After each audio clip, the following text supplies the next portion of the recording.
right, got a lot to cover today because of all the things that have happened.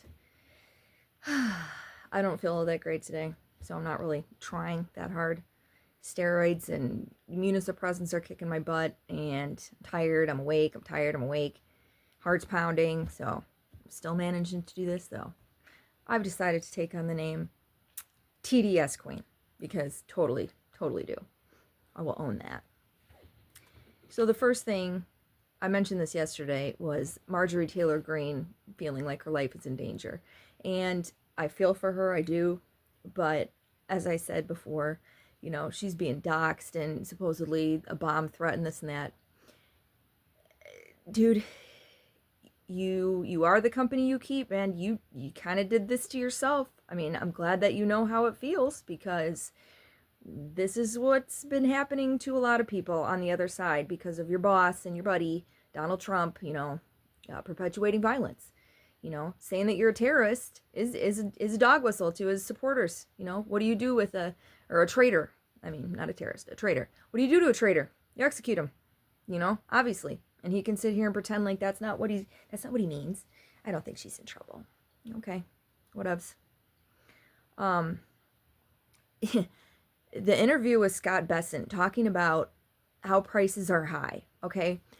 Donald Trump in the beginning said that he was going to bring your prices down, like right away, like from day one, groceries were going to go down.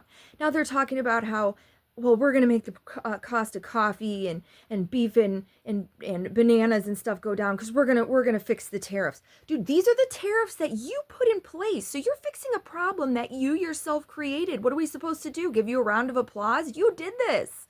Like, do you think we're this stupid that we're like, oh, he's our savior, he's taking the prices down? No, dude, you did the tariffs. You did this. Yeah, fix it. Great. Like I said, the immediate results. Bessent comes on. When should we expect some results? And this is on Fox News. Thank God, but hopefully the supporters don't have a short-term memory, because, you watched all his campaign rallies and he promised you lower prices on day one, Beef, she had Maria, whatever her name is. I don't watch Fox News. I can't even do it. It would make me sick. Interviewed the guy from Omaha Steaks, and he said beef was going to be up to $10 hamburger meat in 2026, and he didn't expect to see it come down until like 2027. And Bessent comes on, well, things will probably be better in the first or second quarter of 2026, next year's our year. What do you mean? I thought right away was our year. What happened? And another campaign promise, I'm going to lower your electric bills like 50 to 75%. And here comes Bessent, well, that's on the states. That's really on the states. That's not a government thing. And I mean, the lying, you really, come on. And Thomas Massie with the Epstein files and the attacks that he's getting. And I mentioned this in another video, which was Donald Trump sending out a truth social should be lie social, honestly, about Thomas Massie getting remarried. Like, oh, that's rich. Dude, you slept with a prostitute when your wife was at home with a newborn, and you're judging somebody for getting married 16 months later. And that's the president sending that out. I mean, this is the most unpresidential. I still can't wrap my head around why people support him still. I mean, I get it, the fact of he lied and said he was going to help you and you felt forgotten and stuff. But at this point in time, you should all be realizing the lies and waking up. And I'm sorry, and it sucks. And I know you feel probably pretty stupid, but that's why we need to get behind people that aren't going to take corporate money and corporate donations and APAC money and all of that, because these are the same people that are supporting this fascist regime right now. So I'm not voting for anybody that takes money from them. And, the last thing I want to talk about real quick, because I have to do something today, I can't just sit around and do nothing, is, of course, Epstein stuff. Because when I was out online yesterday in the world, and I'm still seeing, Trump supporting comments, and I'm just like, you cannot be serious.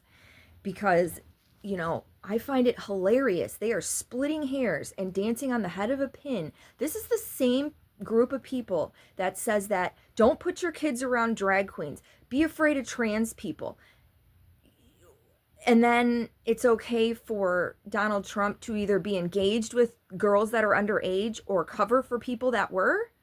What? How can you sit there with a straight face and say these obviously hypocritical things? Like, unfreaking believable. And, you know, more information came out about Matt Gaetz. Remember him? You know? And he slept with a 17-year-old who was apparently in and out of homelessness, saving money for braces, and they had some weirdo sex party with drugs and stuff. I mean, like I said, these are the people that are so scared of drag queens and gay people and trans people. They're sexual deviants. Like, stop supporting them. And I cannot wait for this vote tomorrow to see what happens, because people will have to sign their names on this, you know, well, they already signed their names, but they will have to vote yes or no. So a no vote is protecting a sex trafficking ring. So they have to realize Donald Trump's not going to be able to save them once he's out of office. Like, you will be forever known as supporting a child sex trafficking ring if you vote no.